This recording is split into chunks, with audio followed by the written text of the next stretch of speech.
Hello বন্ধুরা, আশা করি সকলে অনেক ভালো আছো। আজ আমি তোমাদের জন্য আরো একটি নতুন ফ্যান্টাসি রোমান্টিক মুভি নিয়ে চলে এসেছি। আর এই মুভিটির নাম হলো দ্য ডেমন কিং অ্যাওকেন্স। তো মুভিতে আমরা একজন অমরকে দেখতে পাই, যাকে কিনা দুনিয়াতে একটি বিশেষ কাজের জন্য পাঠানো হয়েছিল এবং পাশাপাশি তাকে ডেমনদের মারারও আদেশ দেওয়া হয়েছিল। কিন্তু সে দুনিয়াতে আসার পরে একটি ক্যাট ডেমনের প্রেমে পড়ে যায়, কিন্তু সে তো একজন ডেমন হান্টার ছিল। তাহলে তারা কি এক হতে পারবে? তাদের দুজনার কি মেল হবে? তো চলো জেনে আসি এই গল্পটি।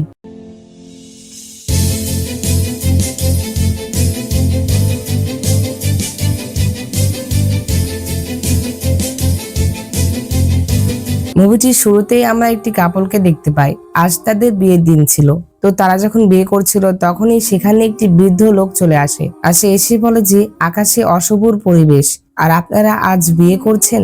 আর তখন সেখানে থাকা সেই ছেলেটি বলে যে বৃদ্ধ, আজ আমার আনন্দের দিন, আর আপনি কেন আজকে অশুভ বলছেন? তখন সেই বৃদ্ধটি বলে যে খুশির দিন আজকে? আমি তো মনে করি আজ তো সবচেয়ে দুঃখের দিন। আর আপনি জানেন যে আপনি কাকে বিয়ে করছেন? তো আমরা দেখতে পাই সেই বৃদ্ধটি যখন এই কথা বলে তখনই সেই মহিলাটি এসে তার উপরে আক্রমণ করে দেয়। আর এরপরে সেই বৃদ্ধটি তার আসল রূপে চলে আসে। তো এরপরে আমরা দেখতে পাই সেই লোকটি জাদু করলে সেখানকার আসল পরিবেশ বের হয়ে আসে। আসলে এই মেয়েটি একটি ডেমন ছিল, আর সে একটি মানুষকে বিয়ে করছিল। আর এই লোকটির নাম জোয়ান লিং, আর সে একজন ইমমর্টাল ছিল। সেই স্বর্গ থেকে এসেছে। তো এরপর আমরা দেখতে পাই যে তারা ফাইট শুরু করে দেয়। আর ফাইটের এক পর্যায়ে আমরা দেখতে পাই যে আরো একটি ছেলে এসে তাদের সাথে ফাইট শুরু করে। আর এই ছেলেটিকে তোমাদের মনে রাখতে হবে, কারণ এই ছেলেটি এই মুভিটির প্রধান ক্যারেক্টার। আর সেই ছেলেটি এসে সেই লোকটিকে অর্থাৎ জোয়ান লিংকে বলে যে মাস্টার, এই দানবদের আমার কাছে ছেড়ে দিন। অর্থাৎ এই লোকটি ছেলেটির মাস্টার ছিল। তো ফাইটের এক পর্যায়ে আমরা একটি মেয়েকেও দেখতে পাই, আর এই মেয়েটি আমাদের নায়কের বড় বোন ছিল। তো এরপর আমরা দেখতে পাই যে ফাইটের এক পর্যায়ে নায়ক তাদেরকে ধরে ফেলে। আর এরপরে নায়ক যখন সেই ডেমনকে মারতে যাবে তখনই তার মানুষ স্বামী তাকে বাধা দেয়, আর তাকে বলা যে দয়া করে তাকে মারবেন না। আর তখন সেই ডেমনটি বলে যে আমি শপথ করছি যে আমি কখনোই আর ঈশ্বরের বিরুদ্ধে কিছু করব না। আর এরপর আমরা দেখতে পাই যে নায়ক তখন তাকে আর মারে না, আর যেটা সুযোগ নেই সেই ডেমনটি নায়কের উপরে আক্রমণ করে দেয়। আর এক পর্যায়ে সে নায়ককে মেরেই ফেলতে যাবে তখনই তার মাস্টার চলে আসে, আর সেই তাকে বাঁচিয়ে নেয়। আর সেই ডেমনটি মরে যাওয়ার সাথে সাথে তার স্বামীও নিজে নিজে আত্মহত্যা করে। আর তার স্বামী বলে যে যদি তুমি না বাঁচো তাহলে আমিও বাঁচবো না। তো আমাদের নায়কের নাম ছিল চিং। তো তখন চিং এর মাস্টার তাকে বোঝায় যে দানবরা অনেক বেশি নিষ্ঠুর হয়, তাদের সাথে নরম মনের হওয়া যাবে না। আর নায়কের মাস্টার তার বোনের বাবা ছিল। তখন চিং এর বোন তার বাবাকে বলে যে তো আমরা এখানে কি খুঁজতে এসেছি? আর এরপরে মাস্টার সেই ডেমনটির পেট থেকে একটি মেরর বের করে, আর তাদেরকে বলে যে এটি কিংলুয়ান মেররের টুকরো, আর এটি প্রাচীন দানব রাজার দ্বারা বহন করা জাদুকরী অস্ত্র। বিশ্বের দানবরা কেবল এটিকে গ্রহণ করে। আর তখন চিংয়ের মাস্টার তাকে বলে যে আমার শিক্ষক তোমাকে একটি বিপজ্জনক কাজ দিতে চলেছে। একটি বিপর্যয় আসছে যা 3টি জগৎকে ধ্বংস করে দিবে। হাজার হাজার বছর আগে সিলমোহর করা দানব রাজার পুনর্জন্ম হবে এবং সে পুনরায় মানুষদের মারবে।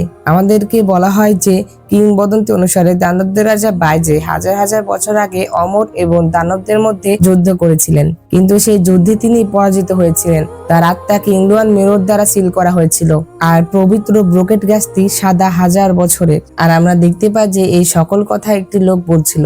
এই লোকটি কিছু বাচ্চাদের এই কথাগুলো শোনাচ্ছিল। লোকটি বলে যে যখন সোনার রোড গাছটিতে আবার ফুল ফুটবে তখন রাক্ষস রাজার পুনর্জন্ম হবে। তো তখনই সেখানে আমরা একটি মেয়েকে দেখতে পাই, আর এই মেয়েটি আমাদের প্রধান ফিমেল ক্যারেক্টার। আর তখন সেই মেয়েটি এসে সেই বৃদ্ধ লোকটিকে বলে যে তুমি নাকি বলছো যে সেই গাছটিতে ফুল ধরবে, কিন্তু আমি শত শত বছর ধরে পানি দিয়েও সেই গাছটিতে এখন পর্যন্ত ফুল ধরেনি। তার মানে তুমি আমাদের মিথ্যা কথা বলছো। আসলে এই লোকটি সেই বাচ্চাদের গল্প শোনাচ্ছিল তাদের থেকে টাকা নিয়ে, আর যেহেতু সে মিথ্যা কথা বলেছে যার কারণে নায়িকা তার কাছ থেকে টাকা ফেরত নিতে চায়, কিন্তু সে দিতে চায় না। আর এরপরে নায়িকা একটি কুকুরকে খাবার দিতে আসে, আর সে যখন তাকে খাবার দিচ্ছিল তখনই সে খেয়াল করে যে সেখানে কিছু ফুল ঝরছে। তো এরপরে সে সেই গাছের কাছে আসে, আর সে দেখে যে সেই গাছে সত্যি ফুল ফুটেছে। আর এটি দেখে সে অনেক অবাক হয়, আর সে খুশিও হয়। আর এরপরে সে তার প্রার্থনা করে। আর এরপর আমরা দেখতে পাই সেখানে কিছু বাচ্চারা চলে আসে। আসলে এই বাচ্চারা আমাদের নায়িকার সাথে থাকতো, আর নায়িকা একটি বিড়াল ডেমন ছিল। তো এরপর আমরা দেখতে পাই তারা যখন কথা বলছিল তখনই সেখানে একটি আগুনের গোলা এসে পড়ে। আর এরপরে তারা যখন চেক করে তখন তারা দেখতে পায় যে সেখানে একটি ছেলে শুয়েছিল। তো তোমরা তো এই ছেলেটির দিকে অবশ্যই চিনতে পেরেছো। হ্যাঁ, এটি আমাদের চিং। তাকে দুনিয়াতে পাঠিয়ে দেওয়া হয়েছিল। চিংকে দেখে নায়িকা তো একদম ফিদা হয়ে যায়। আর এরপরে সে চেক করতে থাকে যে চিং জীবিত আছে কিনা, কিন্তু তখনই হঠাৎ করে চিং উঠে পড়ে। আর তখনই চিং তার কাছে আসতে থাকে। আর তখন নায়িকা মনে করে যে চিং তো হয়তোবা তাকে কিস করবে, যেটাতে সেও তার সামনে যাচ্ছিল, কিন্তু যখনই চিং তার কাছে আসে তখনই সে অজ্ঞান হয়ে যায়। তো তখনই আমরা একটি ফ্ল্যাশব্যাক দেখতে পাই। আমরা দেখতে পাই যে চিংয়ের মাস্টার তাকে একটি লকেট দেয় আর তাকে বলে যে তুমি এই লকেটের মাধ্যমে বুঝতে পারবে যে কিংলুয়ান মেরর কোথায় রয়েছে। তোমাকে দুনিয়াতে পাঠানো হবে যেটাতে তুমি কিংলুয়ান মেরর সিলটি খুঁজতে পারো, কারণ এই মেররটির অনেকগুলো টুকরো করা হয়েছে আর যেগুলো বিভিন্ন বিভিন্ন জায়গায় দেওয়া হয়েছে, যেটি তোমার সংরক্ষণ করতে হবে। আসলে এই মেরর দিয়ে ডেমন কিংকে ধরা যেত, অর্থাৎ এই মেরর দিয়ে ডেমন কিংকে সিল করা যাবে, যার কারণে তারা এই মেররটি খুঁজছিল। তো এরপরেই তো চিংকে দুনিয়াতে পাঠানো হয়েছে। তো এরপর আমরা দেখতে পাই চিং যখন তার চোখ খুলে তখনই সে তার সামনে নায়িকাকে দেখতে পায়। তো আমাদের নায়িকার নাম ছিল জাও ইয়ান, আমরা তাকে ইয়ান বলেই ডাকবো। তো এরপরে ইয়াং চিংকে বলে যে তুমি 2 দিন ধরে কোমায় ছিলে। আর তখন চিং তো কিছু বুঝতে পারে না, কিন্তু তখন ইয়ান বলে যে আমি একটি ক্যাট ডেমন। আর তখন চিং বিশ্বাস করে না, যেটাতে ইয়ান তার কান আর লেজ বের করে দেখায় আর তাকে বলে যে দেখো আমি মিথ্যা বলিনি। আর চিং যখনই দেখে যে ইয়ান একজন ডেমন, তখনই সে মন্ত্র পড়ে তার উপরে আক্রমণ করতে চায়, কিন্তু সে দেখে যে তার কোনো পাওয়ারই এখানে খাটে না। আর তখন ইয়ান বলে যে তুমি কি ক্ষুধার্ত, আমি তোমার জন্য খাবার আনছি, এই কথা বলে সে চলে যায়। তো এরপর আমরা দেখতে পাই চিং তার সেই লকেটের মাধ্যমে বুঝতে পারে যে এই চারপাশে কোথাও না কোথাও কিংলুয়ান মেরর রয়েছে, যেটাতে সে সেখানে চলে যায় কিংলুয়ান মেরর খুঁজতে। আর তখন সে সেখানে সেই কুকুরকে দেখতে পায় যাকে কিনা ইয়ান খাবার খাওয়াচ্ছিল। আর এরপরে যখন সে তার গায়ে হাত দিতে যাবে তখনই সেই কুকুরটি একটি ডেমনে পরিণত হয়। আর এরপর আমরা দেখতে পাই যে সেই ডেমনটি তার উপরে আক্রমণ করে দেয়। আর সেই ডেমনটি যখন চিনকে মারতে যাবে তখন ইয়ান চলে আসে আর ইয়ান সেই ডেমনটিকে শান্ত করে। আর এখানে আমরা দেখতে পাই যে ইয়ান যখনই সেই ডেমনটিকে স্পর্শ করে তখনই ইয়ান সেই ডেমনটির স্মৃতি দেখতে পায়। আর এরপরে সেই ডেমনটি উদা হয়ে যায় আর তার কাছ থেকে সেই কিংলুয়ান মেররটি বের হয়ে আসে। তো সেই মেরর নিয়ে চিং সেখান থেকে চলে যাচ্ছিল। আর তখন ইয়ান তাকে বলে যে তুমি কোথায় যাচ্ছ? তখন চিং বলে যে তোমার এটা জানা লাগবে না। এই কথা বলে সে যখন চলে যাচ্ছিল তখনই ইয়ান বলে যে আমি তোমার সেই মেররের টুকরোগুলো কোথায় আছে এটা জানি। আর তখন চিন তার কাছে আসে আর তাকে বলে যে তুমি কি জানো এটা কোথায় আছে? আর তখন ইয়ান তাকে আর কিছু বলে না। তখন চিন মনে করে যে সে মিথ্যা কথা বলছে, এই কথা বলে সে আবারও চলে যেতে লাগে। আর তখন ইয়ান বলে যে এই মেররের টুকরোগুলো কোথায় আছে এটা কে জানে, সেটা আমি জানি। আসলে ইয়ান চিনকে সেখান থেকে যেতে দিতে যাচ্ছিল না। আর তখন চিনেরও কোনো উপায় না থাকায় সে ইয়ানের কথাই মেনে নেয়। আর এরপরে তারা একসাথে যেতে থাকে সেখানে। আর আমরা দেখতে পাই যে ইয়ানের যে হেয়ার পিনটি ছিল সেটি একটি বড় ছাতার মতো হয়ে যায়। আর এরপরে তারা সেটি ধরে উঠতে থাকে। আর এরপরে তারা একটি বাজারে আসে। আসলে এটি ডেমনদের এলাকা ছিল, নায়িকা তাকে সেখানে নিয়ে এসেছে। আসলে এখানে একটি ডেমনের কাছে কিংলুয়ান মেররটি ছিল, অর্থাৎ সেই মেররের একটা টুকরা ছিল আর কি। এরপর আমরা দেখতে পাই ইয়ান আর চিন একটি হোটেলে আসে আর তখন তারা সেখানে একটি মেয়েকে দেখতে পায়। আর তারা দেখতে পায় সেই মেয়েটির গলাতেই সেই কিংলুয়ান মেররের টুকরো ছিল। আর তারা কিন্তু এখানে ছদ্মবেশ ধরে এসেছিল। আর আমরা দেখতে পাই সেই মেয়েটি চিংকেই ডাকে। আর এরপরে চিং সেই মেয়েটির ঘরে যায় আর তখন সেই মেয়েটি চিংকে তার সাথে গোসল করতে বলে, কিন্তু চিং মানা করে দেয়। কিন্তু তখন চিং ভেবে দেখে যে তার কাছে না গেলে তো সে সেই মেররটি পাবে না, যেটাতে সে তার কাছে যায়। আর তখন সেই মেয়েটি তাকে বাথটবে টেনে নেয়। আর এই মেয়েটি না সত্যি অনেক সুন্দর ছিল, কিন্তু এই মেয়েটিও একটি ডেমন ছিল। একটা জিনিস দেখো, ডেমনরা মানুষ রূপে কত সুন্দর হয়, কিন্তু যখনই তাদের আসল রূপটি বের হয় না তখন তো ওরে বাবা একদমই দেখাই যায় না। তো যাই হোক, তখন সেই মেয়েটি চিনকে বলে যে আমি জানি তুমি কিংলুয়ান মেররের খণ্ড নিতে এখানে এসেছো। আর তখনই আমরা দেখতে পাই চিং তার কাছ থেকে সেই মেররটি নিতে যাবে আর তখন সেই মেয়েটি তার উপর আক্রমণ করে দেয়। আর এরপরে সেখানে নায়িকাও চলে এসেছিল। আর এরপরে তাদের মধ্যে ফাইট শুরু হয়ে যায়। আর ফাইটের এক পর্যায়ে আমরা দেখতে পাই যে নায়িকা আবারও সেই ডেমনটিকে যখনই টাচ করে তখনই সে সেই ডেমনের স্মৃতি দেখতে পায়। তার মানে আমরা এটা বুঝতে পারলাম যে নায়িকার এটা একটা বিশেষত্ব ছিল যে সে যে ডেমনকে টাচ করবে সে তারই সকল স্মৃতি জানতে পারবে। আর সে যখনই এটা করে তখনই সেই ডেমনটি উদা হয়ে যায় আর তার কাছ থেকে সেই মেররটি বের হয়ে আসে। আর তখন চিন আবারও সেই মেররটি নিয়ে নেয়। তো মেরর নিয়ে তারা যখন নিচে আসছিল তখনই তারা দেখতে পায় যে কিছু সৈন্যরা একটি অমরকে খুঁজছিল, অর্থাৎ তারা জানতে পেরেছিল যে এখানে একটি অমর রয়েছে। আর আমরা তো জানি যে নায়ক তো একজন অমর। তো এটি দেখে তারা পালাতে থাকে। আর পালাতে পালাতে এক পর্যায়ে তারা ছাদে চলে আসে আর তখন তারা ছাদের গেট বন্ধ করে দেয়। আর যেহেতু তারা ছাদ থেকে লাফও দিতে পারবে না, যার কারণে নায়িকার কাছে আর কোনো উপায়ও ছিল না। অন্যদিকে তারা তো গেট ধাক্কাচ্ছিল। আর তখন ইয়ান আর কোনো উপায় না পেয়ে চিনকে কিস করে।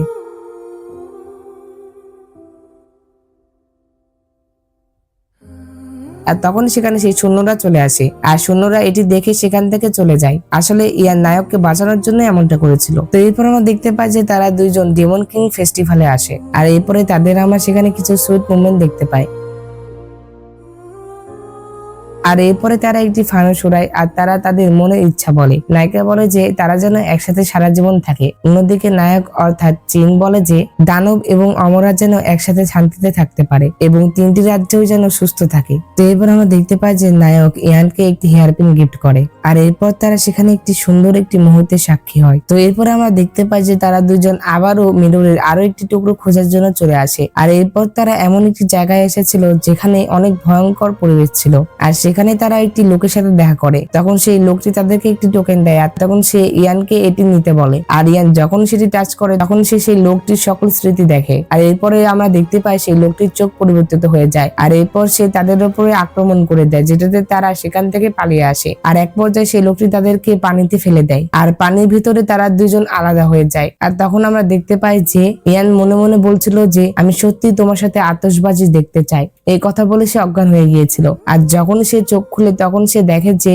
চিং তাকে কিস করছিল, আসলে সে তাকে শ্বাস দিচ্ছিল। তো এরপর আমরা দেখতে পাই তারা যখন তীরে চলে আসে তখন এই চিং ইয়ানের কাছে যায় আর তাকে উঠতে বলে, কিন্তু তখন চিং তার হাতে কিছু দেখতে পায় আর তখন আমরা দেখতে পাই সকল টুকরো একসাথে হয়ে যায় আর কিংলন মেরর এক হয়ে যায়। তার মানে কিংলন মেররটি এখন ঠিক হয়ে গিয়েছে আর তখন সেই মেররের মধ্যে চিং ইয়ানের মতো একটি মেয়েকে দেখতে পায় আর তখন চিং সেই মেয়েটিকে বলে যে তুমি কে আর তুমি ইয়ানের মতো কেন দেখতে। আর তখন সেই মেয়েটি বলে যে আমি এই আয়নার মালিক আর ইয়ানি হলো ডেমন কিং এর পুনর্জন্ম। এই কথা শুনে তো চিং একদম অবাক হয়ে যায়, সে বিশ্বাসই করে না। আর তখন সেই মেয়েটি বলে যে যদি সেই ডেমন কিং এর পুনর্জন্ম নাই হয় তাহলে সে সেই কুকুর ডেমনের স্মৃতি কিভাবে দেখলো আর এরপরে সে ওই মেয়ে ডেমনটিকে কিভাবে মারলো। তো এগুলো কথা শুনে চিং অনেক রেগে যায় আর সে সেই মেররে ঘুষি মারে আর তখন সেই মেয়েটি উধাও হয়ে যায়। আর এরপরে চিং ইয়ানের কাছে আসে আর তখন সে ইয়ানকে বলে যে এতগুলো মানুষ বাদ দিয়ে তুমি কেন।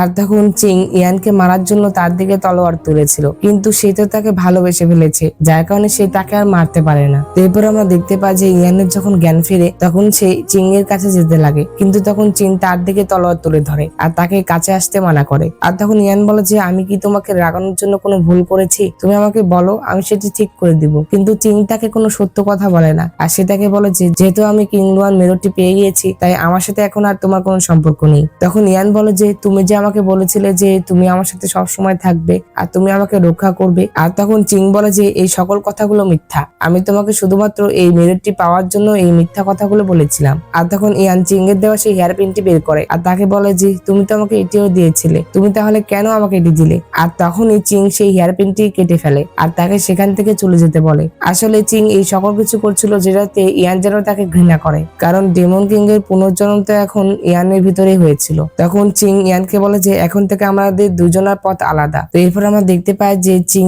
তার মাস্টারের কাছে চলে আসে আর তাকে সেই মেররটি দিয়ে দেয়। আর এরপরে তার মাস্টার চিংকে জিজ্ঞাসা করে যে তুমি এই মেরর বাদে আর অন্য কোনো কথা বলবে না। আর তখন চিং বলে যে আর তো কোনো কথা আমি জানি না। তখন তার মাস্টার বলে যে তুমি জানো না না তুমি বলতে চাচ্ছ না। এই কথা বলে চিং এর মাস্টার তাকে দুনিয়াতে ঘটা সকল দৃশ্য দেখায়। আর তখন তার মাস্টার বলে যে এই মেয়েটির ভিতরে ডেমন কিং এর পুনর্জন্ম হয়েছে, তুমি তাকে না মেরে কেন এসেছো। আর তখন চিং তার মাস্টারকে বলে যে সেই দানব রাজার পুনর্জন্ম থেকে কিন্তু সে কাউকে ক্ষতি করেনি, আপনি তাকে ছেড়ে দিন। আর এই মেররকে সিল করলেই তো দানব রাজা আর কিছু করতে পারবে না। আর আমরা দেখতে পাই যে মাস্টার তার কোনো কথা শুনে না। এরপর মাস্টার তাকে সৈন্যদের দিয়ে সেখান থেকে নিয়ে যায়। অন্যদিকে আমরা ইয়ানকে দেখতে পাই সে মন খারাপ করে হাঁটছিল, তখন সেখানে আতশবাজি ফোটানো হয় আর এটি দেখে সে বলে যে অনেক সুন্দর। এই কথা বলে সে কাঁদতে থাকে। আসলে সে তো এটি চিং এর সাথে দেখতে চেয়েছিল কিন্তু সে তো এটি করতে পারলো না। এরপর আমরা দেখতে পাই যে ইয়ানের স্বপ্নে সেই মেয়েটি চলে আসে আর আমরা বুঝতে পারি যে এই মেয়েটি হলো সেই ডেমন কিং। আর তখন সেই মেয়েটি ইয়ানকে বলে যে তুমি কি চিং এর সাথে দেখা করতে চাও,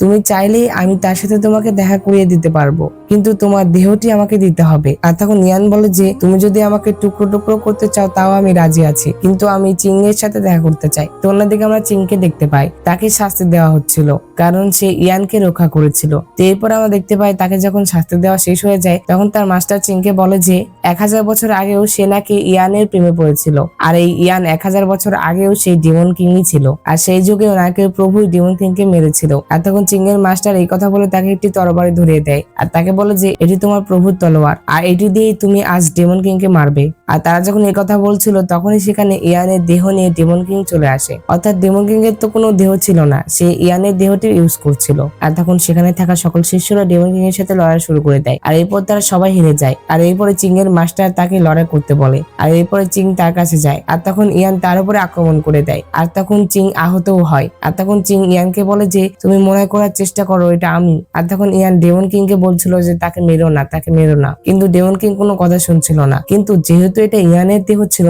যার কারণে ডেমন কিং তাকে আর কিছু করতে পারে না, আর সে তার কন্ট্রোল হারাচ্ছিল। আর এরপরে যখন ডেমন কিং চিংকে একেবারে মেরে ফেলতে যাবে তখনই সে থেমে যায়। আর তার কিছু স্মৃতি মনে পড়ে। আর তখনই ডেমন কিং তার আগের স্মৃতি দেখতে পায়। তখনই তার মনে পড়ে যে চিংই তো তার আগের জীবনের প্রেমিকা ছিল। অন্যদিকে মাস্টার তো চিংকে ইয়ানকে মারতে বলছিল, কিন্তু চিং ইয়ানকে মারতে পারে না। সে তাকে জড়িয়ে ধরে আর তাকে বলে যে তুমি দেখো, তোমার পাশে আমি দাঁড়িয়ে আছি। আর তখনই আমরা দেখতে পাই ইয়ানের জ্ঞান ফিরে আসে, অর্থাৎ সে তার কন্ট্রোলে চলে এসেছিল। আর তখন সে চিংকে দেখে কাঁদতে থাকে। আর তখনই চিং এর মাস্টার চিংকে বলে যে তুমি এত জেদি কেন, তুমি কেন এটা করতে পারছো না। এই কথা বলে চিং এর মাস্টার ডেমন কিং অর্থাৎ ইয়ানের উপর তলোয়ার দিয়ে আক্রমণ করে, কিন্তু তখনই ইয়ানের সামনে চিং চলে আসে আর তার ভিতর দিয়ে তলোয়ারটি চলে যায়। আর আমরা দেখতে পাই যে চিংকে মরতে দেখে ইয়ান অনেক রেগে যায়। আর এরপরে সে তাদের সিল ভেঙে কিং লুয়ান মেররটি নিয়ে চলে আসে। আর তখনই ডেমন কিং জেগে যায়। আর তখন ইয়ান বলে যে আমি আমার চিং এর সাথে ভালোভাবে বাঁচতে চেয়েছিলাম, কিন্তু যেহেতু তোমরা আমাদের শান্তিতে থাকতে দিবে না, তাহলে আজ আমি তোমাদের সকলকেই মেরে ফেলবো। আর তখন আমরা দেখতে পাই যে তাদের দিকে অনবরত গোলা আসতে থাকে। আর এরপর আমরা দেখতে পাই যে চিং তো মারা গিয়েছিল, আর যেটাতে ইয়ান তার হৃদয় চিংকে দিয়ে দেয়। আর তখন ইয়ান মারা যায়। আর তখন চিং এর মাস্টার চিংকে বলে যে তুমি তো ডেমন কিং এর হৃদয় পেয়েছো, এখন তুমি এই হৃদয়টি আমার শিক্ষককে উৎসর্গ করো। আর তুমি যদি এটা দাও তাহলে আমরা পৃথিবীর সকল দানবকে মারতে পারবো, আর তবেই আমরা শান্তি অর্জন করতে পারবো। তো চিং যখন তাকে তার হৃদয় দিতে চায় না, তখনই তার মাস্টার তার উপরে আক্রমণ করে দেয়, কিন্তু সে চিংকে মারতে পারে না। আর তখন চিং ইয়ানকে কোলে তুলে নেয় আর তার মাস্টারকে বলে যে যদি তুমি আবারও আমার সামনে আসো আর নিরীহ মানুষদের মারো, তাহলে আমি গুরু আর শিষ্য সম্পর্ক ভুলে যাব, তখন তুমি আমাকে আর দোষ দিও না। আর এরপরে চিং ইয়ানকে নিয়ে সেখান থেকে চলে যায়। তো এরপরে আমরা দেখতে পাই যে তারা দুজন একসাথে জীবনযাপন করছিল। আর আমরা দেখতে পাই যে ইয়ান জীবিত ছিল আর তারা সাধারণ জীবনযাপন করছিল। কিন্তু হঠাৎ একদিন ইয়ান চিংকে বলে যে আমি আশা করি ভবিষ্যতে আমাকে ছাড়াও তুমি প্রতিদিন এইভাবেই খুশি থাকতে পারবে। আর তখন চিং বলে যে তুমি কেন এই কথা বলছো। আর তখন ইয়ান বলে যে কারণ যে মুহূর্ত থেকে আমি আমার হৃদয় তোমাকে দিয়েছি, আমি আর তোমার সাথে থাকতে পারবো না, এটাই আমাদের ভাগ্য। তখন ইয়ান বলে যে আমি শুধুমাত্র তোমার মনের একটা দীর্ঘস্থায়ী ভাবনা। আর এই কথা শুনে তো চিং বিশ্বাসই করছিল না। আসলে ইয়ান চিংয়েরই একটি ভাবনা ছিল, তার মানে ইয়ান বাস্তবে ছিল না, এটা তার একটা কল্পনা ছিল। তখন ইয়ান চিংকে বলে যে আমি এটাতেই সন্তুষ্ট, আমার কোনো অনুশোচনা নেই, আমি সবসময় তোমার সাথেই থাকবো। তার মানে আমি ঠিকই বলেছিলাম, নায়িকা আসলে মরে গিয়েছিল আর ইয়ানকে যে চিং দেখতে পাচ্ছিল এটা আসলে তার কল্পনা ছিল শুধুমাত্র। এরপরে চিং যখন ইয়ানকে কিস করতে যাবে তখন সে দেখে যে ইয়ান উধাও হয়ে যায়, তার মানে সত্যি এটা তার কল্পনা ছিল, সে ইয়ানকে টাচও করতে পারবে না। তো এই স্যাড এন্ডিং এর মাধ্যমে এই মুভিটি এখানেই শেষ হয়ে যায়। তো বন্ধুরা, মুভিটি তোমাদের কাছে কেমন লেগেছে অবশ্যই কমেন্ট করে বলে দিও। আর ভিডিওটি ভালো লেগে থাকলে অবশ্যই একটি লাইক করে দাও। আর আমার চ্যানেলে নতুন হয়ে থাকলে চ্যানেলটি সাবস্ক্রাইব করে পাশে থাকা বেল বাটনটি অলে ক্লিক করে দাও। আর এমনই নতুন নতুন ভিডিও দেখতে হলে আমার চ্যানেলের পাশে থাকতে হবে। তো দেখা হচ্ছে পরবর্তী এক্সপিরিয়েন্সে। সে পর্যন্ত আল্লাহ তোমাদের ভালো রাখো, সুস্থ রাখো এই কামনা করে আজকের ভিডিও এখানে শেষ করছি। আল্লাহ হাফেজ।